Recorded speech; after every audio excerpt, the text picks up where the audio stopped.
Bon, bah ça y est, hein, je crois qu'on est en direct. Donc ça, je ferme. Tac, après je partage l'écran. Partager. Ah, c'est pas le bon écran. Pardon. Vous avez l'écran là ou pas? Non, non. Non, alors j'arrête de partager, il faut que j'ouvre le PDF. Plein écran, tac, paf, partager, tac, interview, tuk tuk, c'est celui-là, oui. Partager, voilà. Voilà, là, c'est bon. C'est bon? Ok. Je suis pas en plein Tac. écran comme tout à l'heure, c'est un peu plus Ah, c'est pas en petit. plein écran. Alors attendez, je vais recommencer alors. Je vais recommencer.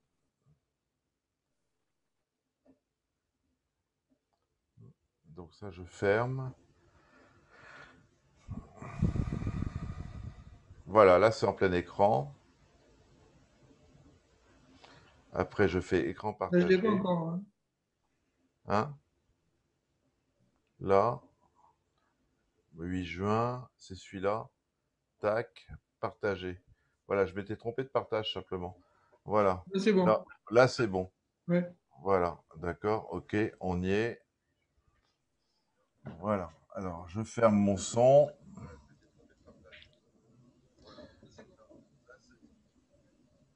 Voilà, on y est. Bon, moi je me vois plus du coup, mais c'est pas grave, on s'en fout, c'est vous qui êtes Ouais. important, professeur Jobert, hein. Ouais, c'est pas grave, hein. Ouais. On Il est doit- 20h58, on attend que les gens se connectent un petit Ouais, peu ouais, ouais. et on va commencer. Là, pour l'instant, on a déjà pas mal de gens, mais on va attendre encore un petit peu. Et vous m'entendez bien? Le son Je est vous correct, hein? entends parfaitement bien. Très bien. Et les gens qui sont déjà connectés, est-ce que vous pouvez nous dire que tout va bien? Merci. Je regarde les commentaires en même temps. Est-ce que tout va bien? Top, bonsoir. Ok, d'accord. Son nickel. Image aussi, j'imagine. Tout va bien. Tiens, vous avez le bonsoir de Claude Hugues, Ah ben, professeur. transmettez-lui le mien. Eh ben, il va vous entendre.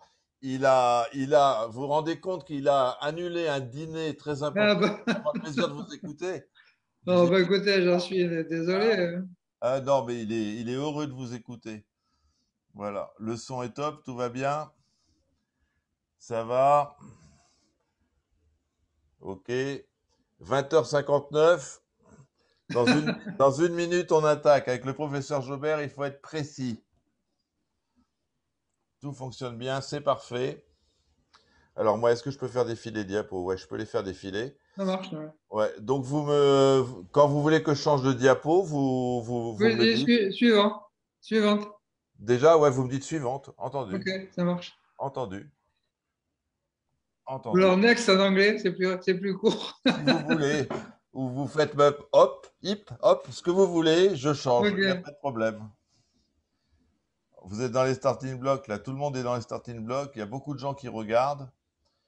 Ça Bon, va bah arriver. écoutez, Hein, bon, ben, on peut y aller, hein, on y va. Les gens. super. Bon, Voilà. bon, Alors, bonsoir. professeur Jobert, je vous remercie une nouvelle fois de nous faire l'honneur, vraiment l'honneur d'être sur le récif pour un deuxième entretien, parce que je sais que vous avez de nombreuses occupations. Donc ce soir, vous voulez nous exposer plus précisément votre méthode, appelée évidemment méthode Jobert. Voilà. Ok, bon, bah, écoutez, les remerciements sont partagés. Bonsoir à tous et je remercie à tous ceux qui me font l'honneur de m'écouter ce soir. Voilà. Voilà, donc on pouvait commencer, si vous voulez, en On y présentant va. On y ce va. Donc sur cette photo, diaporama que j'ai sur cette présenté pour essayer d'expliquer de quelle façon fonctionne, donc on peut penser que fonctionne cette méthode qui a été appelée la méthode Jaubert, pas par moi d'ailleurs, mais par un groupe d'aquariophiles qui ont monté un forum d'ailleurs qui s'appelle la méthode Jaubert. Alors, comme entrer en matière, j'ai choisi cette photo où je montre un aquarium, c'est un grand aquarium qui fait 40 mètres cubes, 40 000 litres, que j'ai installé il y a plus de 30 ans à Monaco et que j'ai au départ peuplé avec des petites boutures de coraux que j'ai récoltées à Djibouti. Alors pourquoi Djibouti? Parce que c'était le seul endroit où il y avait un vol direct qui lui permettait de mettre les coraux dans la cale de l'avion d'Air France sur le tarmac de l'aéroport de Djibouti et de les sortir sur le tarmac de l'aéroport de Nice. Donc, il n'y avait pas de transit, etc. À l'époque, c'était très compliqué. Et la personne qui est à côté de moi, à qui je montre cet aquarium, qui est avec son épouse, c'est Buzz Aldrin, qui est le Formidable. deuxième homme à avoir mis le pied sur la Lune derrière Neil Armstrong. Extraordinaire. Voilà, suivante. Alors, un petit rappel au cas où, sur les fondements de la méthode Jobert, enfin de cette méthode que j'ai découverte, si vous voulez, entre guillemets, Oui. et pour les gens qui n'auraient pas assisté au premier entretien. Donc, en septembre 1979, j'étudiais in situ, je ne savais pas à l'époque garder des coraux en bon état dans des aquariums, le métabolisme des coraux en mer Rouge sur la côte jordanienne du golfe d'Aqaba. Et je faisais des mesures avec un respiromètre en mettant des coraux, des pierres, des coraux avec des pierres, du sable, etc., sous des cloches transparentes en plexiglas, à l'intérieur desquelles, avec les appareils que j'avais moi-même inventés et fabriqués, je me faisais des mesures de concentration d'oxygène dissous, de lumière, etc. Ce faisant, j'ai été amené, pour voir si les nitrates avaient un effet sur le métabolisme du corail, à injecter des nitrates dans la sphère transparente. Et lorsque cette sphère était, comme c'est le cas sur la photo, posée sur du sable, je me suis aperçu, à ma grande surprise, que les nitrates, même quand il n'y avait pas de coraux, les nitrates disparaissaient quand il n'y avait que du sable. Oui. La sphère, c'est le truc bleu où il y a votre main. Pardon? La sphère sur la photo, c'est où il y Oui, a votre main, c'est ça, hein? c'est ça, oui, oui D'accord. on la Et voit. l'autre truc qui est sous vous, c'est quoi? C'est un projecteur? Quelle chose? L'espèce de hublot qui est. Ah, non, non, c'est un appareil enregistreur qui est Ah, d'accord, d'accord. dans un Ok. caisson étanche, hein. Ah, d'accord, Alors, d'accord. il y a deux choses, hein. Il y a l'appareil enregistreur et puis il y a une pompe qui marche sur batterie. Parce que Ouais. la technique, c'est de confiner pendant une vingtaine de minutes à peu près, bon, on l'ajuste, hein, l'organisme, la roche ou le sable qui est sous la demi-sphère transparente, qui a une jupe hein, qui plonge dans le sable, Ouais. de façon à ce que le métabolisme commence à modifier un peu la composition chimique de l'eau, de façon à ce que ce soit mesurable. À ce moment-là, on enregistre ces variations, mais que ça soit suffisamment fait pour que ça ne modifie pas le métabolisme de l'organisme, du sable, etc., qui est sous la cloche. Et à ce moment-là, au bout de 20 minutes, d'une demi-heure, 25 minutes, la pompe se met en marche et change l'eau. D'accord. Et on fait ça D'accord. pendant 24 heures. D'accord. Donc, au bout de 24 heures, on fait le bilan, photosynthèse, respiration, on a mesuré la quantité de nombre de photons qui sont arrivés, etc. Et ça permet de tirer des Des enseignements conclusions. sur le métabolisme des coraux. Et en particulier à l'époque, c'est des vieilles époques, hein, ça fait presque 40 ans. Et Ça il y fait avait combien de une temps grande, là? Ça fait 40 ans, non? ben oui, voilà, Ouais, c'est 40 ça, ans. hein, Il y ouais. avait une grande controverse qui agitait les scientifiques pour savoir si les coraux étaient uniquement nourris par la photosynthèse des zooxanthelles ou bien si ils se nourrissaient de plancton, etc. D'accord. Professeur Jobert, Oui, là, j'ai un éminent membre du groupe de la méthode Jobert, justement, qui dit, est-ce qu'on peut poser des questions? Je pense qu'ils pourront éventuellement, pendant une ah oui, petite oui, période à la fin de l'exposé, poser pas de toutes les problème. questions. Si pour des raisons quelconques, je pense qu'il vaut mieux attendre un peu plus loin dans l'exposé pour Voilà, exactement. On attendra un petit peu et les questions viendront à on la peut fin. toutes les questions, je suis ouvert à toutes les questions qu'on peut poser. Entendu.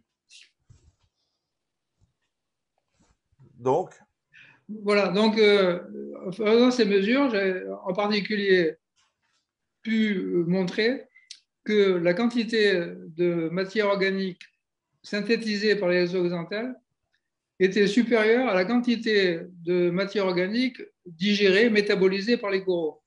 Ce qui voulait dire qu'ils avaient la potentialité de se nourrir uniquement à partir des zooxanthelles et que l'apport de matière organique provenant du plancton, des organismes qui capturent, était un peu un complément, si vous voulez, un peu à la manière de ces plantes carnivores, que sont par exemple les Nepenthes ou les Drosera, qui complètent leur alimentation en capturant des insectes.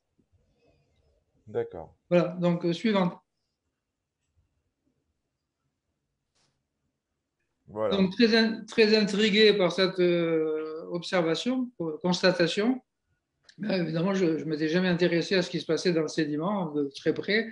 Et donc, je fais des recherches bibliographiques, j'étudie ce qui se fait, ce qui est publié.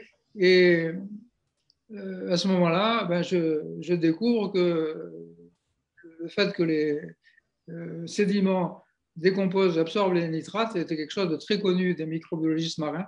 Donc, on peut passer à la suivante. C'est ça. Et que donc le Alors, attendez, processus je la mets bien, responsable. voilà. Pardon? Non, la diapo était un peu décalée, je l'ai remise comme il faut. C'est pas grave. Voilà. Et que le processus responsable de ce mécanisme, ben, c'était le processus bien connu, je le répète encore. Hein. Moi, je ne le savais pas, mais les microbiologistes marins qui s'étaient intéressés au métabolisme des sédiments le connaissaient, c'était la dénitrification hétérotrophe. Bon, je vois ça, et à ce moment-là, au bout d'un certain temps, l'idée me vient à l'esprit que finalement, on peut peut-être tirer parti de ce mécanisme pour résoudre le problème qui, à l'époque, était insoluble et qu'on pensait ne jamais pouvoir résoudre. C'était d'empêcher les nitrates de s'accumuler dans un aquarium contenant des coraux, de telle sorte qu'il était impossible de conserver des coraux Ah oui, d'accord. en aquarium. Donc, suivante. Donc, à ce Oui. moment-là, je me dis, il faut absolument que j'essaye ça. Alors, comment faire? J'avais dans mon laboratoire à Nice un grand aquarium dans lequel j'essayais vainement de conserver des coraux. C'est un aquarium très grand, de presque 3 mètres de long, dans lequel je mettais des coraux que j'ai ramenés de mer Rouge. Les fameux coraux qui étaient en voiture jusqu'à je sais pas où, et après Non, pour non, non, arriver non, à Nice, non? alors ça, c'était Non? encore avant, ça. Je Bien me avant, c'était rappelle. en 64. Ça. Je me rappelle le premier entretien là, quand vous aviez Oui. les coraux dans le Non, ça, coffre, dans la c'était pas des coraux, voiture. j'avais ramené des poissons. Ah Des oui, c'est vrai, des poissons poissons. d'Eilat en 1964, Ouais, en autobus jusqu'à Haïfa, sur le pont d'un bateau grec de Haïfa ouais, à ouais, ouais. Brindisi, et ensuite en voiture de Brindisi à la Ciotat. Ouais, je me rappelle de cet épisode-là, c'était extraordinaire, ouais. Ouais, ouais.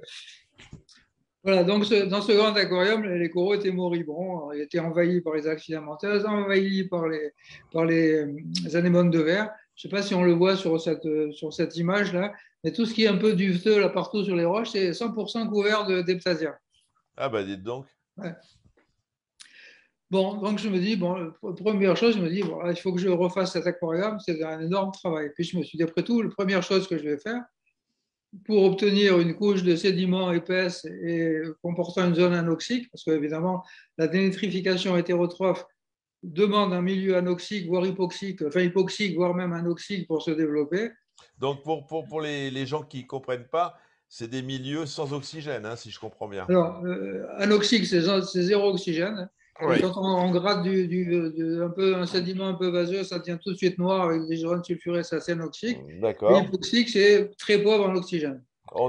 D'accord. La Voilà. dénitrification hétérotrophe qui détruit les nitrates ne peut se produire qu'à l'intérieur d'un milieu hypoxique ou anoxique. D'accord. Pourquoi? On le verra plus tard. C'est que les bactéries en question sont des bactéries ubiquistes. Elles se nourrissent, sont des bactéries hétérotrophes, c'est-à-dire qu'elles se nourrissent de matière organique, parfois de la matière organique. Et comme tous les mangeurs de matière organique, y compris ceux que nous sommes, on a besoin d'oxygène pour oxyder cette nourriture. Lorsque ces bactéries sont en milieu oxygéné, ben, elles prennent l'oxygène de l'environnement Voilà. pour oxyder la nourriture. Et quand elles sont dans un milieu hypoxique ou anoxique, à ce moment-là, elles cassent les molécules de nitrate pour prendre l'oxygène, et à ce moment-là, elles libèrent le reste sous la forme d'azote gazeux. D'accord. D'accord. Voilà. On va revenir là-dessus dans Donc la ce description sont des ce sont mécanismes. les mêmes bactéries qui changent leur métabolisme.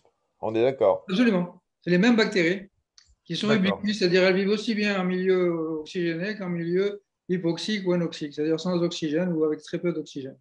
D'accord. D'accord. Voilà, donc je me suis dit, qu'est-ce que je fais? Ben, première chose, la plus simple, je vais déconnecter le filtre sous sable. Il y avait, au fond de cet aquarium, il y avait un sédiment de 8-9 cm d'épaisseur, sédiment vivant évidemment, qui était percolé par l'eau du bac avec le filtre sous sable. Et je me suis dit, si je coupe le filtre sous sable, l'oxygène va peu à peu s'appauvrir, parce qu'il y a de l'endofaune, etc., qui respire, des bactéries, etc. Et donc, je vais obtenir un gradient d'oxygène de telle sorte que les couches profondes de mon fil sous sable vont être hypoxiques. Alors, c'est ce que je fais. Et je Suivant. passe à la suivante. Voilà. Et voilà la configuration à gauche, la configuration du bac tel qu'il était avant que je déconnecte le fil sous sable. Et à cette époque, il n'y avait pas de pompe, il n'y avait pas de pompe pour agiter l'eau, etc. Et cet aquarium ne marchait qu'avec un gros exhausteur, rien d'autre, Ouais.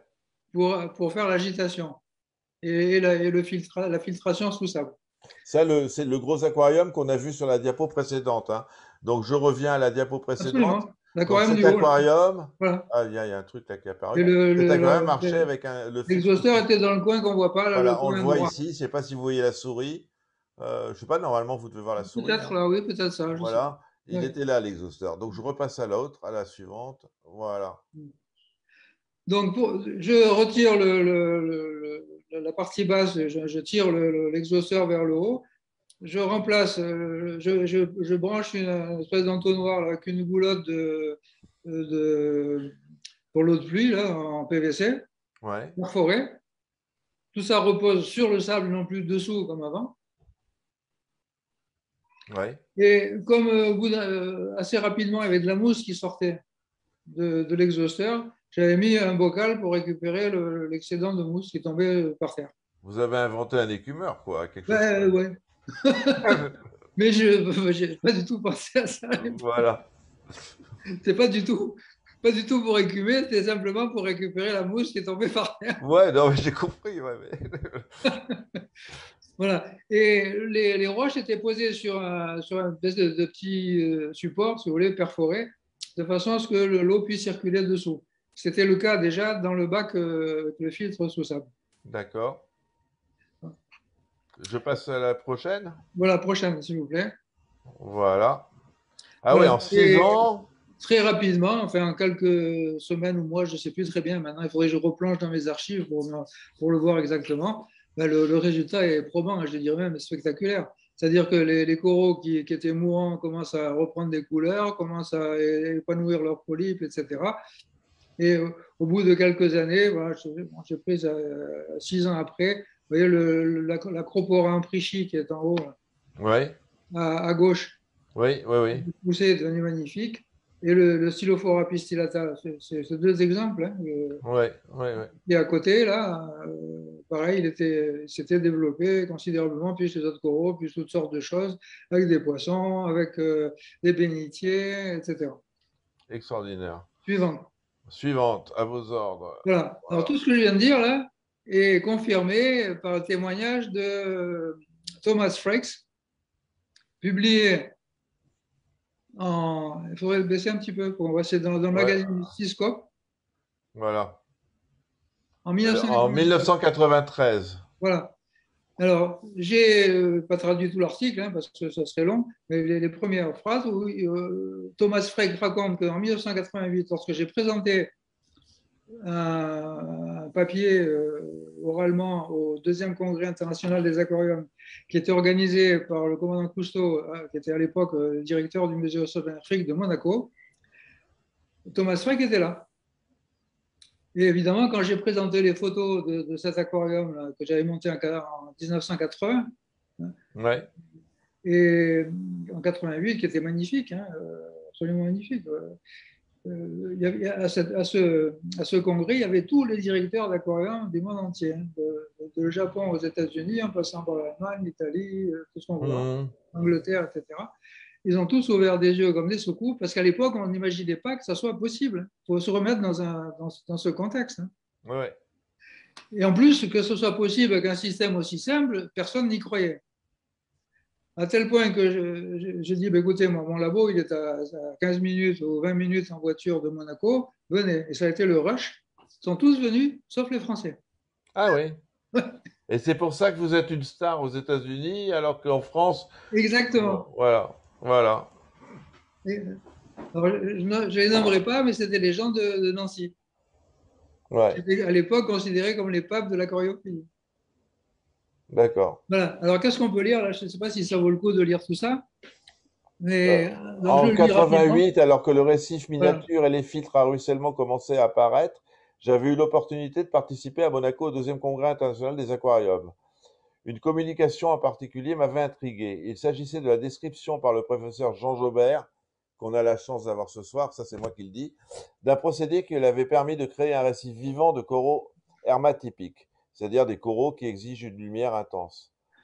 Le laboratoire de Jean Jobert, situé à l'université de Nice, n'étant pas très loin, j'avais pu y aller pour voir son aquarium et j'avais été impressionné par la simplicité du dispositif qu'il avait mis au point pour conserver avec succès une grande diversité d'organismes récifaux comprenant de nombreux coraux, des bénitiers, des oursins, des crustacés, des vers et des poissons. Ce dispositif comprenait une grille de filtre sous sable recouverte d'une couche de sable vivant, granulométrie de 2 à 3 mm, d'une épaisseur d'environ 2 pouces. Ça fait quoi 2 pouces? Ça fait 10 cm, 5 cm? Oui, c'est ça, 8, Ouais, 8 cm. ouais, c'est ça. 2 pouces, un gros diffuseur d'air pour l'aération et le brassage. Des pierres vivantes avec des coraux et de la lumière naturelle supplémentée par des lampes à décharge. C'est quoi? C'est les HQI, les lampes à décharge, c'est ça? Pardon? Oui, oui, oui. C'est ce qu'on appelle HQI, hein. Aussi, en 1989, avais-je présenté des photos de ce bac à MACNA, à Toronto, pour Le montrer qu'il Magna, existe, hein, le premier Magna. ouais, à MACNA 1, pour montrer qu'il existait une méthode alternative permettant de créer un bac récifal. Voilà. Voilà. Donc, oui, ce que je dis, c'est confirmé par un témoignage écrit, Ouais. y compris Suivante. le fait que cet aquarium ne fonctionnait qu'avec un exhausteur. Ouais, ouais, non, mais c'est. Ouais, mais Véritablement. que vous aviez un peu transformé en écumeur quand même, hein. Voilà. Alors là, le Bon, alors plénum. là, l'histoire du plénum, parce que j'ai pu m'apercevoir que dans énormément d'aquariophiles, s'imagine que le plénum est quelque chose de type de caractéristiques et de caractéristiques obligatoires, uniques, tout ce qu'on voudra de la méthode Jobert. Ce qui n'est absolument pas le cas. Le plénum, il était là. C'est le seul enfin, le premier article que j'ai publié. Après, je suis resté pendant 15 ans ou 20 ans sans rien publier. Je n'avais pas le temps de m'occuper de ça. Le plénum était là parce que c'était le plénum d'un filtre sous sable. D'ailleurs, à l'époque, le mot plénum, je ne le connaissais pas. Je n'avais jamais entendu ce mot-là. Et c'était le terme que les Anglais ou les Américains utilisaient pour désigner l'espace qui se trouve sous un filtre sous sable. D'accord. Et d'ailleurs, dans l'article qui est cité là dans le bas, là, qui est l'article de 1900, qui a été publié dans les comptes rendus du congrès de Monaco de 1988, hein, j'ai jamais mis, j'ai décrit ça tel quel, et j'ai appelé ça espace d'eau confinée parce que je pensais que cette eau était confinée, ce qui n'est pas vraiment le cas, on en parlera plus tard, mais j'ai jamais utilisé le mot plénum. Et ce sont les Américains qui ont introduit dans la littérature ce mot plénum, plénum, plénum. Moi, je n'ai pas fait attention. D'accord. Et ce qui a été exploité par un certain Ron Chimek, et ce que je voulais dire, c'est que si j'avais, au lieu de débrancher le fil sous sable de cet aquarium, j'avais créé un nouvel aquarium, je n'aurais pas mis de plénum, hein. Dans la nature, dans le golfe d'Aqaba, quand j'ai découvert, enfin, constaté ce phénomène, il n'y avait pas de plénum, hein. C'est un C'est-à-dire, sédiment donc, vous n'auriez simple. pas mis, en fait, vous n'auriez pas mis de grille Non, du j'aurais pas filtre, mis vous n'auriez de pas mis la plénum grille. si ça avait été un aquarium avec un fil sous sable que j'avais débranché. D'accord, d'accord. Voilà. Suivant. Oui, Bon, donc, ce que je dis, c'est que enfin, ce qui fait fonctionner et qui empêche l'eau, la qualité de l'eau de se dégrader dans un aquarium de type Jobert, c'est pas du tout le plénum. Le plénum est là par accident, mais c'est la couche épaisse de sédiments. d'accord. Seulement, les auteurs américains que sont, ils ont encore m'envoyé des emails là, parce qu'ils réfléchissent encore à des choses là-dessus. Peter Gamble, Bob Gomans, Julian Sprung, dans leurs écrits, il a même fait un livre là-dessus, qui avait répandu l'idée que le plénum était un élément essentiel du fonctionnement de ma méthode. Et ces méthodes qu'ils avaient, eux, baptisées Jobert NNR System pour Natural Nitrate Reduction, c'est-à-dire réduction naturelle des Oui, nitrates, bien avant qui que ce soit parle de la méthode Jaubert. Pour eux, c'était Jaubert NNR System. Et donc, ce sont eux qui ont popularisé, qui ont eu pour résultat le fait que le plénum est associé à Jaubert, ce qui n'est pas du tout le cas. D'accord. Dans le principe de fonctionnement. On ne peut C'est pas dire bien qu'il de. sert strictement à rien. C'est très bien de préciser tout ça. C'est très, très, très bien de. Les processus biogéochimiques et puriphylo de l'aquarium interviennent dans le sédiment et non pas dans le plénum. D'accord. Alors, du coup, cette association, le plénum Jaubert système, a été exploitée par un certain Ron Chimek, qui, 10 ans après que j'ai présenté cet article dans les comptes rendus du congrès de Monaco, parlait de Deep Sand Bed comme étant son procédé nouveau, etc. Ouais, parce qu'en fait, le plénum, c'est une zone où l'eau circule sous la grille, hein, c'est ça. Ben, l'eau ne circule pas, justement, ou très très peu. C'est ça, c'est ça. Elle Ouais. circule dans le plénum d'un filtre sous sable, Oui, mais elle ne circule que très peu, voire presque pas, dans l'espace qui est sous la grille d'une couche de sédiments d'accord, d'accord, et sans qu'il y ait de pompage sous la grille. d'accord, d'accord. Je vais à la suivante. S'il vous plaît. Allez. Oui, alors donc, Chimec avait publié un livre, là, c'est un petit encart là, qui s'appelle Sandbed Secrets. Mais enfin, c'est une anecdote. Donc voilà pour tous les gens qui se demandent comment fonctionne la méthode Jaubert, on y arrive. Prenez des notes. Voilà. Alors, les pêches-mousses de sédiments carbonatés vivants qui tapissent le fond d'un aquarium Jaubert est le siège d'une multitude de processus biogéochimiques qui interagissent de façon extrêmement complexe pour maintenir de façon naturelle une qualité d'eau suffisamment bonne pour satisfaire aux exigences vitales d'un grand nombre d'organismes récifaux et notamment de coraux. Ces processus opèrent en régulant le cycle du carbone et des carbonates ainsi que celui de l'azote et celui du phosphore. De nombreux processus biogéochimiques semblables Pardon. ou identiques à ceux qui interviennent dans les sédiments opèrent ainsi à l'intérieur des roches vivantes, aussi à l'intérieur des roches vivantes, et leur action est d'autant plus efficace que les dites roches sont carbonatées et poreuses. C'est quand même important, parce que le Oui. fait que des roches carbonatées et poreuses, en plus de la couche de sédiments, c'est loin d'être négligeable. Alors, ces processus sont qualifiés de biogéochimiques. Bio parce qu'ils sont opérés par des êtres vivants. Géo parce que des substrats solides, des particules, du sable, des roches, servent de support aux organismes qui les opèrent. Et chimiques parce qu'ils font réagir des substances chimiques. Bon, ça pour caractériser. Bon, je fais quelque chose qui n'est pas destiné à des scientifiques. Je fais des choses complexes. Voilà. Non, non, mais c'est très bien, Donc, c'est très bien. je présente mes excuses à l'avance pour les scientifiques qui pourraient écouter, qui diraient, mais il raconte des histoires qu'on connaît depuis longtemps. Oui, mais c'est important de remettre les bases, Voilà. de bien avoir les bases. C'est très important. Alors, ces processus ont été étudiés depuis de nombreuses années dans la nature. Mais ils sont assez bien connus, mais ceci dit, presque tous les mois, il y a de nouveaux articles qui paraissent. Ouais. En revanche, ceux qui opèrent dans les aquariums sont assez mal connus. Et les étudier dans le petit laboratoire que j'essaie à grand peine de me constituer maintenant fait partie d'un objectif très important que j'espère atteindre avant de disparaître. Oh, vous avez le temps, vous avez le temps. Ouais. Vous êtes en pleine forme, vous êtes en pleine forme. Voilà. Cependant, on peut raisonnablement supposer que les processus biogéochimiques qui opèrent dans les aquariums, naturellement équilibrés et comportant une couche épaisse de sédiments, ce qui est le cas des aquariums Jaubert, sont similaires à ceux qui opèrent dans la nature. En conséquence, les mécanismes schématiquement décrits ci-après relèvent de cette hypothèse.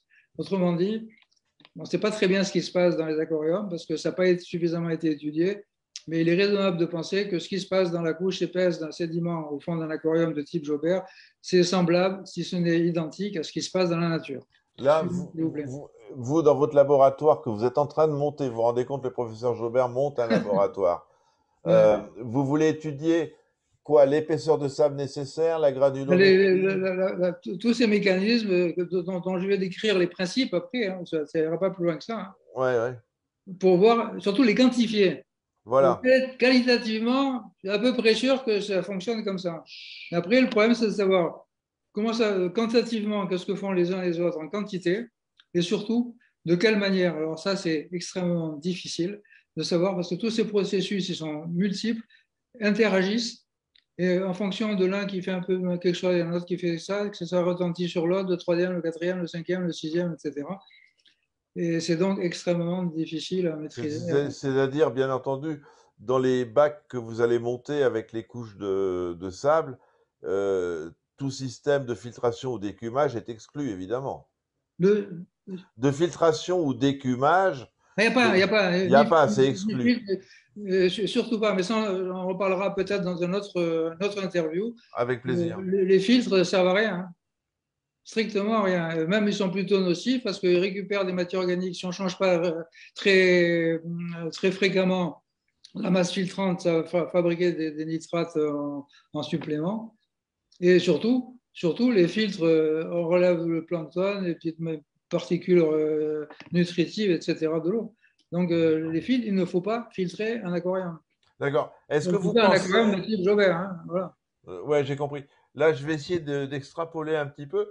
Dans les aquariums récifaux modernes, avec une décante, un écumeur et compagnie, Non, est-ce que vous... la décante, c'est pas la décante. Moi, je ne suis pas contre la décante, au Ouais, non, non, contraire. mais j'ai compris. Est-ce que vous pensez que c'est important d'éviter les accumulations de sédiments dans la décante, ou au contraire, vous pensez que il est préférable de laisser faire?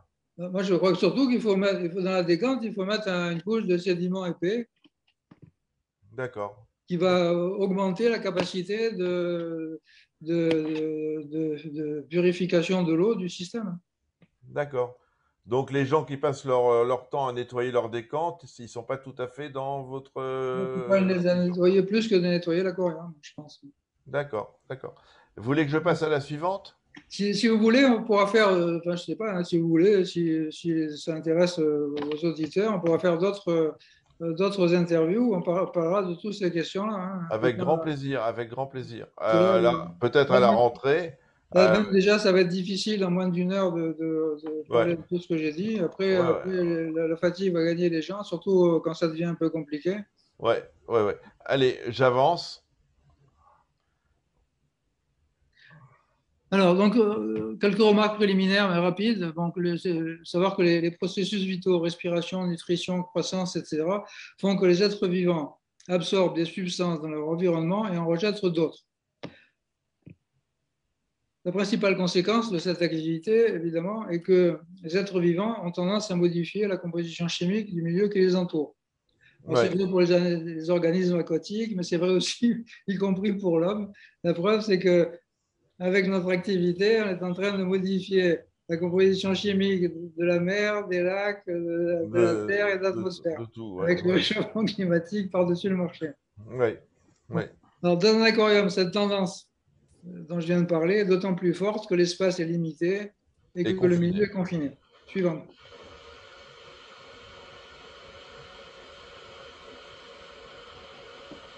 Alors, dans un aquarium Joubert équilibré de façon naturelle, à l'image de ce qui se passe dans la nature, les processus biogéochimiques tendent à remplacer les substances que les êtres vivants absorbent et à éliminer celles qu'ils rejettent.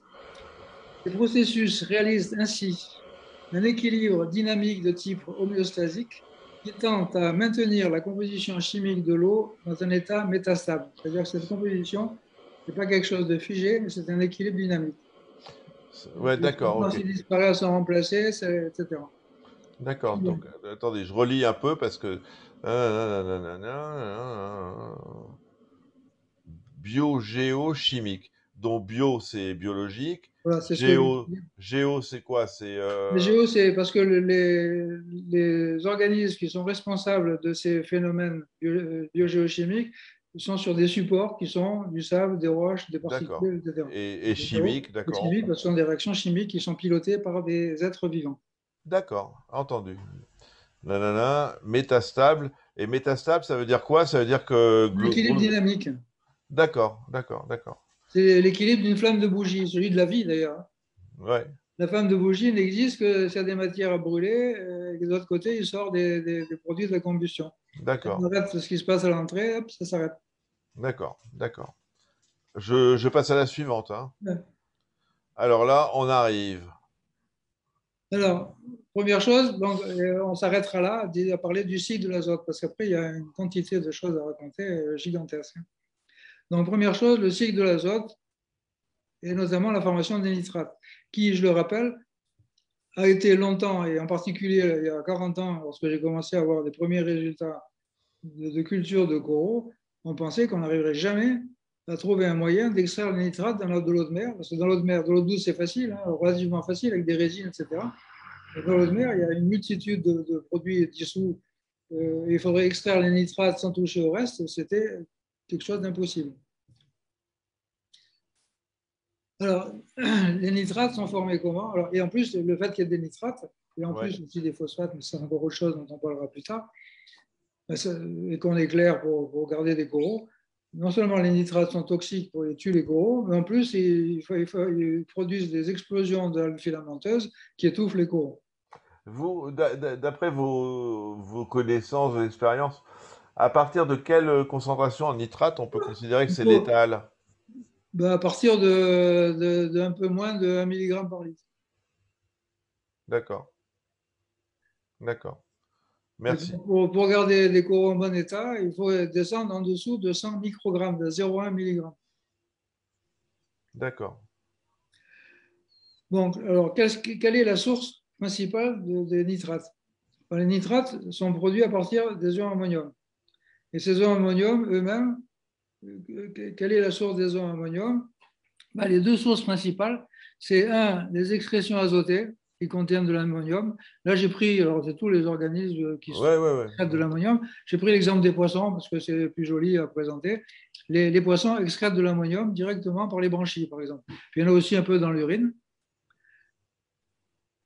Et l'autre source importante de fabrication d'ammonium, c'est la décomposition aérobie des matières organiques et des déchets organiques.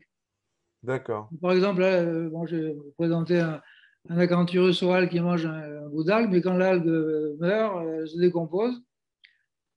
Et quand Et le poisson fait caca, il met aussi de l'ammonium.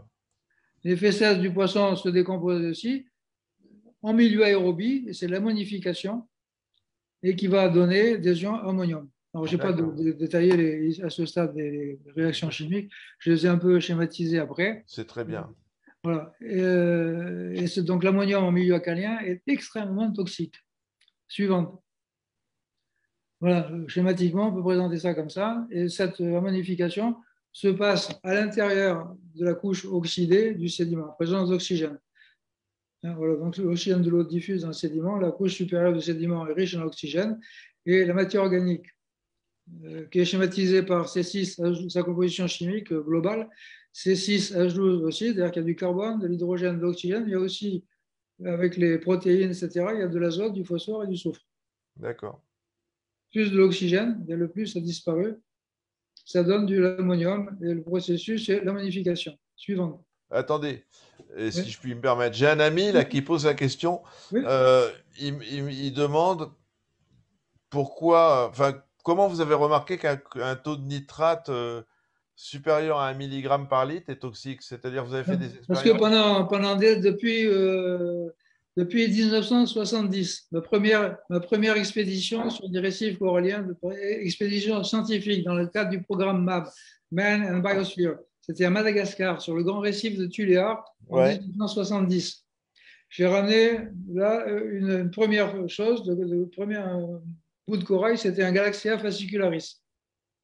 ouais. J'ai essayé de faire pousser dans mon laboratoire, qui évidemment mourait. J'ai des photos de tout ça, hein. Et après, j'ai essayé d'autres fois, etc. En 1973, j'ai ramené des coraux d'Eilat en Israël. Pareil, et chaque fois, ça se terminait de la même manière. Explosion d'algues filamenteuses dès que le taux de nitrate passait au-dessus. Alors, après, il y a peut-être aussi les phosphates, mais là, je ne les ai pas mesurés à l'époque. D'accord. Passer au-dessus d'1 milligramme, les algues filamenteuses nitrophiles commençaient à pousser, on a beau les arracher, etc. Rien à faire. Les coraux dépérissaient, et voilà. D'accord. Là, je passe à la. Vous m'aviez dit suivante, hein, je crois, oui. Oui, s'il vous plaît. Alors ensuite, donc à partir de l'ammonium, la formation des nitrates. La formation des nitrates, tout ce que je dis là, c'est archi connu, hein, mais bon, Ouais. se passe en 2 étapes. C'est C'est archi connu, mais l'entente de votre bouche, ça n'a pas la même saveur. bon. Tant mieux, Hein. merci. Vous pouvez nous dire des trucs archi connus toute la soirée. Personnellement, ça me dérange absolument pas. Bon. Donc 2 étapes. La première étape, ça s'appelle, alors la série de 2 réactions s'appelle la nitrification. La première étape, c'est la nitritation, c'est la conversion de l'ammonium en nitrite. Et la deuxième étape, c'est la nitratation, c'est la conversion des ions nitrites en nitrate, l'oxydation des ions nitrites en nitrate. Ah, vous avez fait une coquille là. Dans l'étape 2, vous avez marqué sont oxydés en ion nitrite. C'est en ion Ah, nitrate. nitrate, oui, Ouais. je corrigerai. Ouais, non, mais c'est pas grave. Mais c'est pour vous montrer que je suis. Ah oui, je vois. Oui. Ah, vous voyez, hein. D'ailleurs, c'est Ouais. marqué nitrite, c'est NO2 et nitrate, c'est NO3. C'est vrai, le NO3 est bon, Merci, mais bon, voilà. merci. Avec plaisir. Suivante ou pas? Oui? Oui, Suivante? On y va? oui, Allez, suivant. allez. Donc voilà, donc j'ai rajouté sur le schéma précédent la suite des opérations. Hein. Donc l'ammoniac transformé en nitrate par la nitrification, avec les 2 étapes suivantes. Ouais. Ensuite, donc la disparition des nitrates qui est due à la dénitrification hétérotrophe dont j'ai parlé un peu au début. Là. Ah, d'accord, dans les zones hypoxiques et anoxiques. Voilà. D'accord. Alors, la modification et la nitrification, c'est les zones oxydées. Et là, maintenant, il faut que le nitrate descende dans les zones profondes pour qu'il soit dénitrifié par la dénitrification hétérotrophe. C'est ce que je disais tout à l'heure, ce sont ces fameuses bactéries qui peuvent vivre aussi bien dans les zones oxydées, à ce moment-là, ils utilisent, ils sont hétérotrophes, qui mangent du gamma organique, et qu'elles oxydent avec l'oxygène du milieu lorsqu'elles sont dans les couches supérieures du sédiment, et qui utilisent qui prennent l'oxygène des L'oxygène des nitrates nitrates, ouais. pour oxyder lorsqu'elles sont dans les zones hypoxiques ou D'accord. anoxiques. Donc c'est bien les mêmes bactéries qui sont, on va Voilà. pour schématiser Ils quand sont on a un responsables, ça aquarium, empêche c'est les les mêmes nitrates. souches de bactéries qui sont à la surface des pierres vivantes et dans les strates profondes des pierres vivantes, par exemple. Absolument. Absolument. Absolument. D'accord. Voilà. On est d'accord.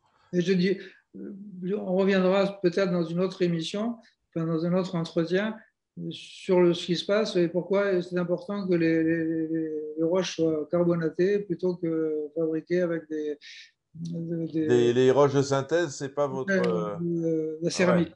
Voilà. D'accord. Ok. Suivante. Suivante, s'il vous plaît. Allez.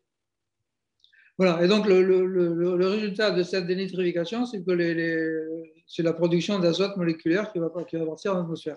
Donc voilà, donc là, je l'ai rajouté sur le schéma. Donc la dénitrification se passe dans la zone réduite et forme de l'azote moléculaire qui va repartir dans l'atmosphère. Donc les nitrates Ouais. disparaissent comme ça. Et il y a Attendez, d'autres mécanismes qui vont se greffer là-dessus, Hmm. suivant. Ouais. Donc ça commence à se compliquer un peu. Ouais, bah justement, attendez, attendez, je voudrais avoir le temps de bien voir le schéma là. Donc,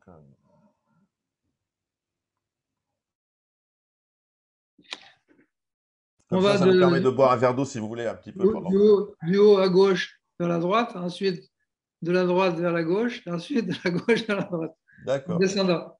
Ok. D'accord, ouais, j'ai pigé là, c'est bon. Ouais. D'accord. Alors voilà, je suis passé à la suivante. Alors là, ça se complique un tout Alors, petit il y peu. a d'autres processus biogéochimiques, il y en a encore beaucoup d'autres, mais enfin j'en ai pris 2 parce qu'il ne faut pas trop compliquer un tableau qui va commencer à devenir complexe. C'est l'anamox. Ouais. L'anamox, Excusez-moi, professeur. J'ai un commentaire oui, de quelqu'un, de Nathalie, là, qui regarde, qui dit les couches profondes deviennent hypoxiques au fur et à mesure de la parlez consommation plus de fort, j'entends pas là. l'oxygène présente dans ces couches par les bactéries dénitrifiantes. C'est-à-dire, les bactéries, elles sont dans le truc, et au fur et à mesure qu'elles consomment l'oxygène, ça devient hypoxique, c'est ça? Ah oui, oui, Ou... mais ça c'est. Il n'y a pas que les bactéries qui sont responsables du fait que la couche profonde devient hypoxique. Il y a aussi tous les organismes, les vers, les crustacés, tout ce que D'accord, les bactéries, tout ce qu'il y a dans l'épaisseur du sédiment et qui pompe de l'oxygène. À partir du moment où il n'y a plus de filtration sous sable, que l'eau ne passe plus rapidement à travers la couche de sédiment, ben, il y a un gradient d'oxygène qui se produit comme dans moustique. Ah ben, c'est la jungle maintenant, hein, c'est incroyable. Avec le réchauffement climatique, là, mon jardin est passé en subtropical. Je suis envahi par les plantes tropicales. Je suis obligé de couper toutes les semaines. bon, Les philodendrons, les broméliacées, les orchidées. et il y a des moustiques en plus. Oui, il y a les tigres. Et ils sont méchants. Ouais. Alors, attendez. Donc là, vous avez répondu pour ça. Là, il y a une autre question d'un membre Marc. Cette réaction de dénitrification en milieu hypoxique existe-t-elle aussi en eau douce ou est-ce Oui, exclusivement en milieu oui, marin? oui, oui. Oui, oui. Ma fille a un magnifique aquarium de douche chez elle qui fonctionne comme ça, qui est magnifique. Et il n'y a rien d'autre que pareil, un petit peu, un léger brassage et rien d'autre. D'accord. Donc, on va revenir dans le fil de la conférence. Donc là, l'anamox, qu'est-ce que c'est donc ça? Pardon? L'anamox, c'est... Anamox, oui. Ouais, Alors, c'est le sigle en anglais, anaerobic ammonium oxidation of ammonium. Donc, c'est l'oxydation anaérobique des ions ammonium. C'est un processus qui a été découvert il y a une dizaine d'années. Donc, vous voyez que la science progresse et on découvre des choses incroyables. ouais. Et c'est un processus qui est dû à des bactéries autotrophes qui fonctionnent dans la couche hypoxique aussi ou anoxique et qui oxydent directement l'ammonium en azote. Ah oui. C'est donc un processus qui change complètement la dénitrification hétérotrophe. D'accord, donc on passe pas du tout par le stade nitrate. Non, pas du tout. Ça veut dire quoi Directement, pour... Est-ce qu'on peut préciser pour les gens qui regardent, ça veut dire quoi bactérie autotrophe? autotrophe, ça veut dire qu'elle elle fonctionne par chimiosynthèse, elle ne mange pas de matière organique. D'accord, d'accord. Ouais, et donc c'est... D'accord, oxydation. Est-ce que vous voulez que j'avance? Oui, s'il vous plaît, oui. Donc on va le voir rajouter oui, sur le schéma suivant. Ouais, on l'a ici, Donc, voilà. Ouais. oui, donc toute cette boucle, j'aurais pu l'effacer, mais bon, elle peut fonctionner en parallèle si vous voulez. Ouais. Mais une partie, voire même dans certains cas la totalité de l'azote ammoniacal hein, est convertie en azote gazeux directement par l'anamox. Et comment, je veux dire, quelles sont les conditions qui font que l'anamox... Milieu hypoxique. Alors ça, c'est très, très, très discuté, très compliqué. Je ne peux pas rentrer dans ces détails là, D'accord, d'accord, d'accord. ici, parce que sinon on ne comprendra rien. Mais on peut revenir après, parce qu'il y aurait tout un développement à faire sur l'anamox, pourquoi ça fonctionne dans certains cas plus que dans d'autres, etc. Voilà, ouais, ça Là, c'est... on ne peut pas, à ce Non, niveau-là, à j'ai ce compris. stade, ça serait trop tôt pour pouvoir rentrer, sinon on va se perdre dans les détails. Ça sera pour les Donc, prochains entretiens. l'anamox fonctionne éventuellement en parallèle avec la dénitrification hétérotrophe, et elle peut complètement chanter la dénitrification hétérotrophe, c'est-à-dire qu'à ce moment-là, il n'y a plus de dénitrification hétérotrophe, et tout l'azote ammoniacal, l'ammonium produit par l'ammonification, va partir sous forme d'azote moléculaire. Alors, c'est un processus qui, la plupart du temps, a un rendement supérieur à la dénitrification dans les eaux tempérées, marines, tempérées et froides. Il semblerait que ça marche moins bien dans les récifs coralliens et que par conséquent, peut-être que ça marche moins bien dans les aquariums. En fait, ça, c'est un reste à démontrer. D'accord. Suivante, s'il vous plaît. Donc, on va Oui. voir la dernière chose, et après j'arrête là parce que ça devient déjà bien compliqué, c'est la réduction dissimulatrice des Du nitrates, des nitrites, ouais, en ammonium. des Ouais. nitrites en ammonium. Ça s'appelle le sigle anglais, c'est DNRA. et qui convertit aussi donc les nitrites en ammonium, et à ce moment-là qui chante une partie seulement de la nitrification. On va le voir Et sur ça, le. et ça, c'est pareil, on ne sait pas pourquoi ça fonctionne plus ou moins. Ou... Il y a des quantités d'articles, ça dépend de la température, ça dépend de la salinité, ça dépend d'une foule de paramètres qui sont en cours d'étude actuellement. Il y a encore un article que j'ai reçu aujourd'hui là, qui a été publié au mois de mars, non, de mai. D'accord. Voilà, suivant. Oui. Donc voilà, donc c'est rajouté maintenant la DNRA. Oui, au niveau des nitrites, il y a une bifurcation vers des nitrites, ouais, Ici. une Vous bifurcation voyez. DNRA. Je sais pas si on voit la souris, là, je bouge. Oui, c'est Ici, ça. on a Donc, la bifurcation qui va vers la DNRA il descend, il et est converti en en ammonium et ammonium après, d'accord. Et par la après, DNRA et ensuite en amax. Et dans certains cas, là aussi, je n'ai pas encore tout lu, l'article que je viens de recevoir, il semblerait que dans certains cas, le couplage DNRA-Anamox fonctionne complètement, ça soit responsable de pratiquement la totalité du retrait de l'ammonium d'un sédiment. d'accord. Ouais, et ça, c'est encore, c'est très étudié en ce moment, hein. Oui, très Il y a- étudié. Hein. D'accord. Suivante. Suivante, s'il vous plaît. Donc là, qu'est-ce qu'on a en plus? Non, ah oui, alors en plus, oui, le tableau, c'est pas complet. Si je ne parlais pas de la fixation d'azote par les cyanobactéries. Ouais. Les cyanobactéries qui sont la plaie des récifalistes, hein. Exactement. Ouais. Voilà. Donc, si vous voulez, tout ce dont nous avons parlé jusqu'à présent, c'était l'extraction de l'excès d'azote du sédiment, notamment des nitrates, de l'ammonium, etc. Et puis, il y a aussi le phénomène inverse, c'est-à-dire qu'il y a des organismes, en particulier les cyanobactéries, qui sont capables de fixer, de faire rentrer de l'azote depuis l'eau vers le sédiment. D'accord. Donc là, un schéma très général, mais complet du cycle de l'azote dans un sédiment marin et donc probablement aussi dans le sédiment épais d'un aquarium de type Joubert. D'accord. Pour les récifalistes qui nous écoutent et qui sont confrontés à des problèmes de cyanobactéries, ça peut être lié à un excès d'azote dans l'aquarium, donc j'imagine. Pardon? Les récifalistes qui sont Oui, oui, confrontés à un problème de cyanobactéries oui. dans leurs aquariums, c'est lié à un excès d'azote? Non, au contraire, les bactéries, quand il n'y a pas assez d'azote, elles en pompent.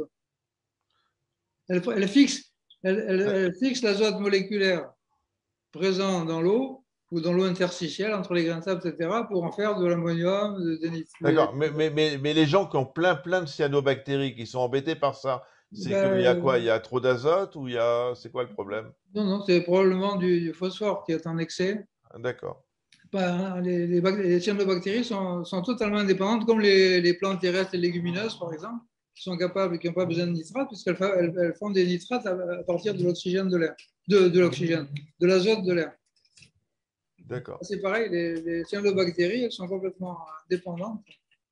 Elles d'accord. n'ont pas besoin Là, j'ai une d'azote. question qui... Je sais pas si vous L'azote pourrez minéral, répondre. elles prennent l'azote gazeux et elles en font de l'azote minéral dont elles ont besoin. D'accord. J'ai une question là d'un membre. Je sais pas si vous pourrez répondre ou si c'est trop complexe. Est-ce que la granulométrie des sédiments joue dans tous ces cycles? Alors, elle joue de deux manières, mais bon, ça n'a pas une importance capitale, hein. D'accord, Euh, sauf dans certains cas, en particulier en ce qui concerne l'agitation. Alors d'abord, c'est la granulométrie, c'est une chose, mais aussi la structure des grains. Si les grains sont, par exemple, du corail broyé, enfin des sédiments coralliens poreux, ou si c'est des sédiments pleins, des grains pleins. Deuxième chose, c'est aussi la dimension des grains, parce que ça va jouer sur la circulation interstitielle de l'eau. Ça, d'accord. c'est un sujet que je n'ai pas traité aujourd'hui, parce qu'il y a Non, oui, beaucoup de choses à dire, mais dans une couche de sédiment qui est simplement déposée au fond d'un aquarium, sans qu'il y ait pompage, comme dans un fil sous sable, le simple fait que l'eau soit agitée va provoquer une très lente percolation du sédiment par de l'eau. c'est-à-dire simplement en brassant un bac, Voilà. l'eau passe dans le sable. Mais très lentement. D'accord, d'accord. Donc le sable, à ce moment-là, joue le rôle de filtre, mais un filtre à, à temps de passage très lent. Et d'ailleurs, ça, on pourrait y revenir une autre Oui, discussion. avec plaisir. Mais au début, quand j'ai eu les premiers résultats, etc., moi, je voyais les choses très simples. Hein. Je ne pensais pas du tout penser une seconde à ce processus. Mais moi, je voyais très simple. Hein. Il y avait, sous la grille, il y avait de l'eau confinée, donc c'était un milieu inerte, si vous voulez. De l'autre côté, il y avait de l'eau oxygénée et pauvre en oxygène. De l'autre côté, entre les deux, une membrane semi-perméable. C'était un schéma très simple pour décrire un gradient de concentration, etc. En fait, ce n'est pas du tout ce qui se passe. C'est que dès qu'on brasse, il y a des petits tourbillons qui se produisent sur l'interface entre le sable et l'eau. Et puis aussi, quand le courant vient buter contre une vitre, il y a une composante qui descend, forcément, une composante qui monte, une composante Oui, à oui, droite, à oui. gauche, et puis une composante qui descend. Mhm. Quand il bute contre une pierre, c'est pareil. Le résultat de tout ça, c'est qu'il y a de l'eau qui passe à travers le sédiment. Il y a une très longue percolation. Et ça, c'est un phénomène moteur-marcheur qui est responsable des mécanismes et du bon fonctionnement d'un aquarium de ce type. C'est-à-dire que, Bon, il faudra qu'on en reparle, si vous voulez, parce oui, qu'il oui, oui. faut montrer ça de façon beaucoup plus Ça veut détaillée. dire que le brassage d'un aquarium est non seulement important pour la santé des animaux, mais en plus pour la filtration, entre guillemets, hein, via Voilà. le Et moi, substrat. j'aurais dû le trouver, mais j'ai manqué de perspicacité à Écoutez, vous l'époque, pouvez parce pas que tout trouver non plus, les hein. gens qui ont des aquariums qui fonctionnent comme ça, ben, quand ils nettoient, qu'ils brassent un peu le sable, etc., l'aquarium trouble, ben, il devient clair comme de l'eau cristallin aussi vite que s'il y avait un filtre. Et ça, je m'en étais aperçu, et d'ailleurs, je l'ai décrit, d'ailleurs, il me semble, dans le premier article que j'ai publié en 88, en disant c'est bizarre parce que l'eau se filtre comme s'il y avait un filtre. Et en fait, effectivement, il y a un filtre. D'accord, d'accord. Mais ce filtre est suffisamment rapide pour enlever les microparticules qui sont en suspension inerte. En revanche, il n'enlève pas le phytoplancton et le zooplancton de l'eau, D'accord, contrairement à un filtre classique. d'accord. Donc, Alors, attends, suivant. ouais, non, attendez, il y a une question qui est un petit peu longue, je vais tâcher de vous la Non, poser. non, mais allez-y. Hein. Alors, Je suis là pour ça. ouais, bah ouais, je vais vous lire le commentaire en fait. Voilà un mois que j'ai démarré deux aquariums marins de moins de 100 litres en méthode Jaubert. Ouais. Ensemencement avec des pierres vivantes et produits Aquamicrophone. Aquamicrophone, c'est une boîte qui vend d'un Ouais. microphone ou je sais pas quoi. Voilà. Je note la présence de micro-méiophones qui s'installent petit à petit. Je les éclaire au quotidien pendant une douzaine d'heures actuellement et je nourris au quotidien avec des granulés, paillettes, phytoplancton. Mes nitrates ne sont montés qu'à 10 milligrammes par litre. C'est énorme. Hein. Mais bon, au Ouais, c'est départ, c'est énorme. Voilà, au pas. départ, c'est énorme. NH4 à 0,25 mg par litre et mes nitrates sont à 0,2, mes nitrites, pardon, sont à 0,2 mg par litre. Je ne sais pas si on peut parler de pic, mais tout est en train de descendre et je commence seulement à observer des algues filamenteuses. Je n'ai pas d'invasion d'algues et j'hésite donc à mettre actuellement des détritivores macroscopiques qui risquent de mourir de faim. Qu'en pensez-vous? Mais combien de temps, quand a-t-il commencé à installer cet aquarium? Et ça a un mois, ils ont un mois. Il faut 6 mois pour qu'un aquarium s'équilibre. D'accord. Donc, il faut mettre des herbivores pour manger les algues, etc. Et surtout être patient et aller progressivement. D'accord. Ok, d'accord. Donc là maintenant, merci beaucoup pour la réponse. J'espère que la personne sera contente de la Mais réponse. si veut la compléter, moi, je suis à sa disposition. Hein. Ouais, mais je regarde au fur et à mesure les Ouais. commentaires. Euh, alors là, j'ai une question de Guillaume. Qu'est-ce qui pourrait dérégler ou arrêter les processus de dénitratation dans ce type d'aquarium? Ben, continuez, on y arrive. On y arrive, d'accord. Alors je descends. Voilà. Donc voilà, donc la partie hypoxique, voire anoxique profonde, les places rouges de sédiments d'un aquarium Jaubert hébergent les processus biogéochimiques qui empêchent les nitrates de s'accumuler dans l'eau d'un aquarium de ce type. Son maintien est donc indispensable au fonctionnement de la méthode Jaubert. Or, les mesures que j'ai faites montre que plusieurs facteurs peuvent faire varier son épaisseur, donc l'épaisseur de la couche hypoxique, Ouais, ouais, ouais, ouais. et même de la faire disparaître de façon temporaire ou permanente. Et à ce moment-là, si elle disparaît, ben, c'est tout le machin, tout le système qui ne marche plus. Ouais, d'accord, ok. Parce que c'est cette couche profonde où se passe l'essentiel des mécanismes qui empêchent l'eau de se dégrader, de la composition chimique de l'eau de se dégrader. D'accord, Donc, ces facteurs sont la biomasse des algues et des coraux, ainsi que l'intensité, une coquille aussi, et la durée de l'éclairement qui régule les variations de la pression partielle d'oxygène de l'eau, dans la concentration de l'eau en oxygène, en agissant sur l'intensité de la photosynthèse. Parce qu'un aquarium qui contient beaucoup de coraux, beaucoup d'algues, etc., c'est une usine à fabriquer de l'oxygène par photosynthèse. d'accord, Et ok. donc, si on éclaire beaucoup, si la durée d'éclairage est longue, etc., et ça, c'est ce que j'ai pu mesurer, je dirais comment tout à l'heure, on va arriver au bout là. Euh, on peut arriver à des concentrations faramineuses d'oxygène, D'accord. à tel Ben, point que l'oxygène va diffuser dans le sédiment et va oxygéner le sédiment. Et donc si on- ça va oxygéner la zone qui en principe est hypoxique. Donc ça veut dire que quelqu'un qui a un bac qui marche super bien avec des coraux qui poussent bien, qui font de la photosynthèse, qui mieux mieux. À un moment donné, et surtout on verra le deuxième facteur, c'est l'intensité du brassage. D'accord. Ouais. Parce que si on brasse beaucoup, à ce moment-là, ben, on augmente l'intensité de la circulation d'eau dans l'épaisseur du sédiment. Et à ce moment-là, on augmente l'apport d'oxygène dans le sédiment. Et le sédiment peut devenir complètement oxygéné. Et à ce moment-là, la méthode Jobert, elle marche plus du tout, Parfait.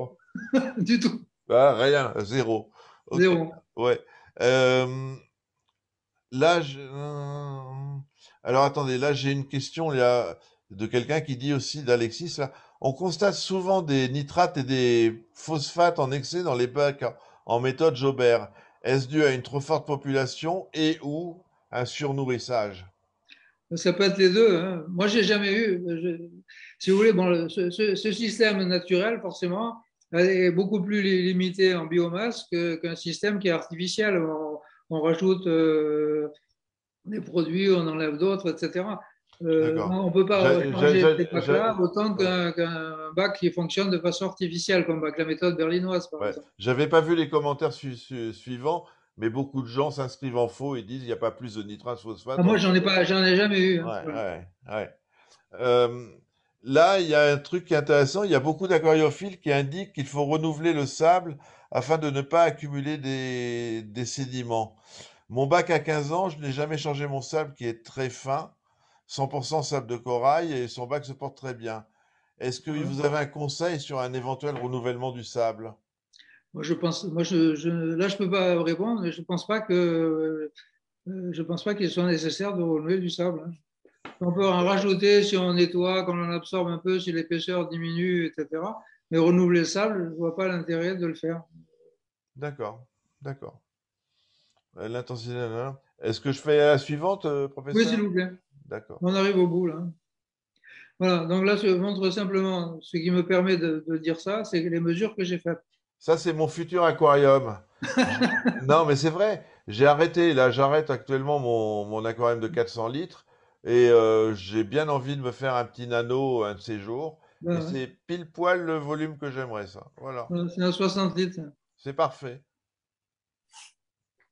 Et Donc, vous donc là. voyez, alors, le problème qui était relativement compliqué à résoudre, c'était de pouvoir mesurer la concentration d'oxygène de l'eau interstitielle, c'est des films extrêmement minces d'eau qui se trouvent entre les grains de sable. Pourquoi? Parce que pendant longtemps, les seuls capteurs qui étaient disponibles, c'était des capteurs empéropolarographiques, des capteurs qui marchent avec une cellule électrochimique, avec une membrane. Ce sont des capteurs qui consomment de l'oxygène. Or, dans la couche extrêmement fine d'eau qui se trouve entre les grains de sable, la réserve d'oxygène est extrêmement faible, et surtout que cette eau se renouvelle lentement. Et donc, j'ai pu vraiment faire des mesures dont j'étais sûr qu'elles étaient bonnes que le jour où il y a eu des capteurs qui sont des pastilles qu'on peut coller à l'intérieur de la ville de l'aquarium et qui sont couverts d'une résine qui va réagir à la concentration d'oxygène sans du tout consommer d'oxygène. Alors le principe, c'est que cette pastille, elle est excitée par une fibre optique et elle va répondre avec un signal qui est proportionnel à la concentration d'oxygène de l'eau. Donc, de cette manière, j'ai pu faire des mesures dans l'eau, à l'interface au sédiment et dans le sédiment à différentes profondeurs. Ouais. Et Suivant. les capteurs, on les voit ici sur Oui. l'aquarium, hein, c'est ça, C'est hein, pas le capteur, ça c'est le système qui qui colle la enregistre. fibre optique. Passez à la suivante. Oui, voilà. Voilà. Alors voilà l'épaisseur du sédiment, pour titre d'exemple. Vous voyez, le capteur, il est collé sur une lamelle de microscope qui est enfoncée dans le sédiment, contre la D'accord, vitre. d'accord, d'accord, d'accord. Voilà. Et ça, c'est le système qui permet de coller la fibre optique en face du capteur. Suivante. Voilà. Donc voilà comment c'est le schéma. Il y a la vitre d'aquarium là qui est au milieu, Là, la fibre optique, un scotch double face qui maintient l'adaptateur et le capteur qui est à l'intérieur de l'aquarium. d'accord.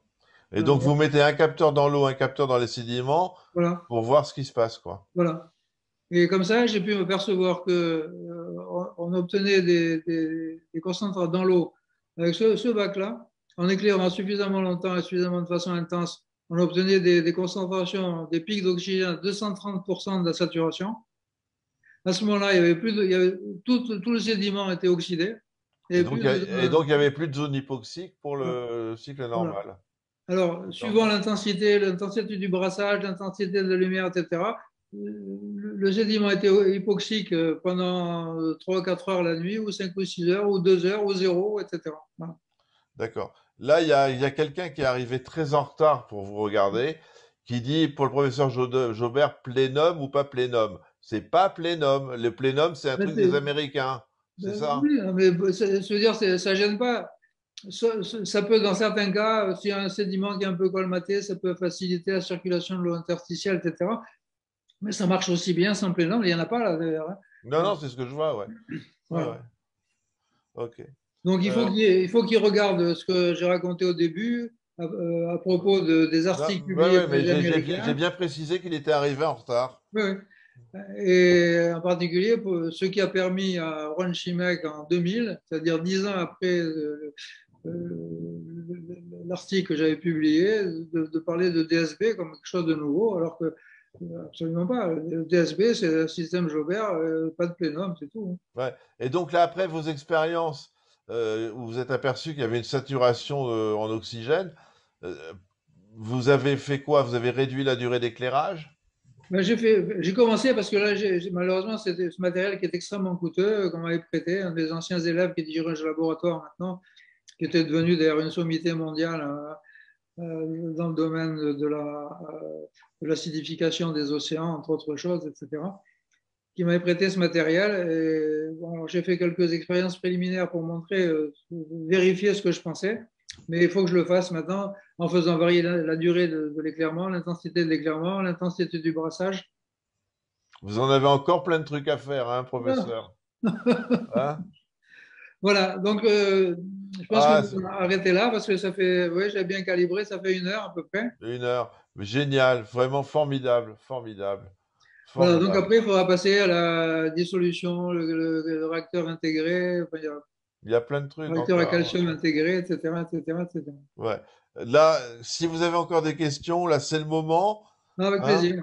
Euh, c'est le moment. Allez-y si vous avez des questions, moi je les lis. Alors là, j'ai une question de mon ami Xavier. Alors, le problème qu'il voit, Xavier, dans un bac récifal avec des coraux à petits polypes, hein, Ouais. en cas de fort brassage, comme le préfèrent beaucoup de SPS, est-ce que le sol fonctionne moins bien ou pareil, si on brasse comme un malade? Je crois que j'ai répondu un peu à la question tout à l'heure, hein. Ouais, ouais. Il y a les, oui, oui, oui.